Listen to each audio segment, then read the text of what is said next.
বিদেশে মধ্যে মেয়েরা কেমনে থাকে। 2 সপ্তাহ আগে আমি মেডিকেলে যাইয়া হসপিটালে গেছিলাম, 2টা স্যালাইন নিয়েছি। যখন কত যে কষ্ট করে তারা যদি রাতের মধ্যে একটু শুই, শান্তি পাই না। এমন পুরা কবলে দুনিয়াতে আইছি, দেশে থাকতে মনে করছি বিদেশ কত জানি শান্তি, সেই শান্তি, এত শান্তি কে। কোনো বোন যদি সৌদি যদি আইবার চাষে বোন আসিস না, কত যে কষ্ট, না পারবি কইতে না পারবি সইতে, শান্তি নেই। এরা খালি বছর পিনি গায়। হ্যালো, আসসালামু আলাইকুম গাইজ, আপনারা সবাই দেখেন সৌদির মাইয়ারা আমার চুলগুলো কি করতেছে। আমি চুলগুলো বেনিগা টেনে বসে আসলাম, আমার কয় কি কয় খুলে দেই কইতে আমি একটু ভাত খাইতে বসছি, কোনো শান্তি নাই। যার বাচ্চা তার কোনো টেনশনই নাই, আর আমি নাক ডেকে ডেকে নাকের তেল মাইরা বেলা 4টা 5টা পর্যন্ত শুয়ে শুয়ে ঘুম পাড়ে, আর আমারই সাথে সব চালা। একটাই কয় হ্যাঁ, একটাই কয় প্যাঁ, একটা কয় পানি খামু, একটা কয় ভাত খামু, একটা কয় বিস্কিট দে, একটা কয় চকলেট দে, একটা কয় মার কাছে যাবো, শান্তি নেই। এমন পুরা কবলে দুনিয়াতে আইছি, এখন বসেছি নিজের মা কি জিনিস। দেশে থাকতে মনে করছি বিদেশ কত জানি শান্তি, সেই শান্তি, এত শান্তি কে। কোনো বোন যদি সৌদি যদি আইবার চাষে বোন আসিস না, কত যে কষ্ট, না পারবি কইতে না পারবি সইতে, শান্তি নেই। এরা খালি বছর পিনি গায়, একটা করে বিয়ার বলি টেনশন নাই।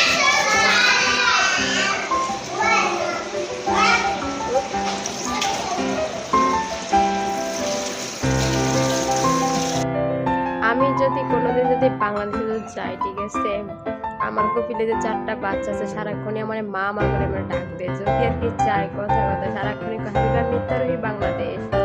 এই যে আমার ম্যাডামের মেজো মেয়েটা কেমনে করে কয়, আর এই পিছিয়ে যে একটা বাচ্চা আছে, এটা হচ্ছে 3 মাস বয়স। তো এটা রাইতে ঘুমাসে আমার সাথে, তো ওর মার সাথে ঘুমাসে না, ওর মারে দেখলেই ভয় পায়।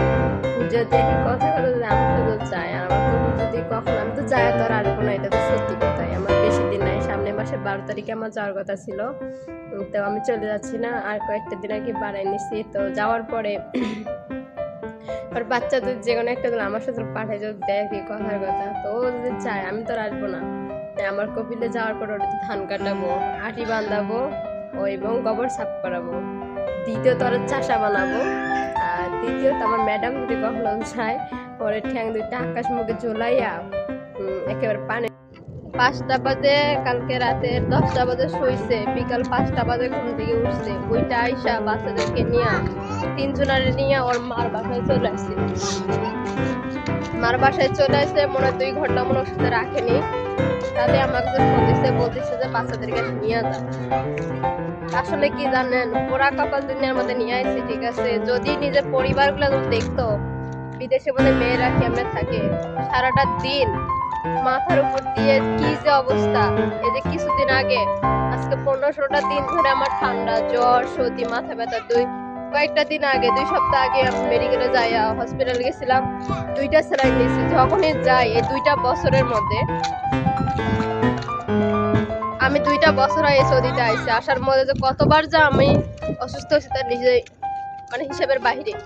যখনই আমি হসপিটালে যাই তখনই শুধু কয়, ডাক্তারে বলে যে ওর ঠান্ডার জন্য এমন হয়েছে, ওর ঠান্ডার জন্য। কখনো বুকে ব্যথা, কখনো হচ্ছে যে জ্বর, ঠান্ডা, অথবা গলা ব্যথা, নাক দিয়ে পানি আইতেছে। মানে এইরকম অসুস্থগুলো আমাদের সবসময়ের জন্য এই ডাক্তারে সবসময় বলে কি যে ওর ঠান্ডার জন্য এমন হয়েছে। আসলে কি আমার পরিবারের লোকগুলো দেখতো আমার, অথবা আরো যে আপুরা আছে, কত যে কষ্ট করে তারা যদি রাতের মধ্যে একটু শুই, শান্তি পাই না। একটা হাতের কাছে থাকে, একটা পায়ের কাছে থাকে, একটা মাথার মধ্যে এসে থাকে, এই অবস্থা। কখনো মনটা আর কয় না যে বাচ্চাগুলো একটু হেল্প করে বা ঘুম পাড়ে। যতটা কষ্টেই থাকি, মানে কি কইতাম, আমার ম্যাডামের আরাম দেখলে আমি বাঁচি না। মাঝে মধ্যে আমার অনেক কাঁদতে ইচ্ছা হয় চিল্লান দিয়া, কিন্তু চিল্লাইতে পারি না। রাতে যদি 3টাও যদি বাজো, যদি কোথাও যায়, ওদের বাচ্চাদেরকে নিয়ে যায়, 3টা বাজে আমি ফোন দিয়ে কইবো বাচ্চাদেরকে এসে নিয়ে যায়, যত দূরেই হোক, যদি এখানে কাছাকাছি হয়।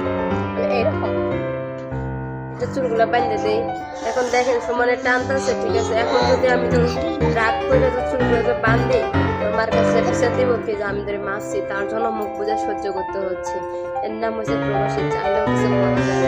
এখন আমি যদি কিছু বলি, ওর আম্মুর কাছে দৌড়া যাইবো, যা করবো কি হাবিবা আমার ধরে মার দিছে। এই জন্য মাথাগুলা পাইতে দিয়ে বসে আছি, কি করবো। এখন যদি আমি ওর মার কাছে ফোন দিয়ে যদি বইলা দেই কইব কি সারাক্ষণই ফোন দেখালে আমার কাছে বিচার দিস, তুই কি চাইলে সামাল দিতে পারোস না। এখন আমি যদি রাগ করে যদি আমি বলি সাইডে দিয়ে চুলগুলো তাহলে যা বইলা দিব আমি তোর মারছি, আর ওরা যেটা কইব সেটাই বিশ্বাস করবো, আমার কথা একটু বিশ্বাস করবো না মা যে আমি তোর মাইতে। এরা এমনই বুঝছেন।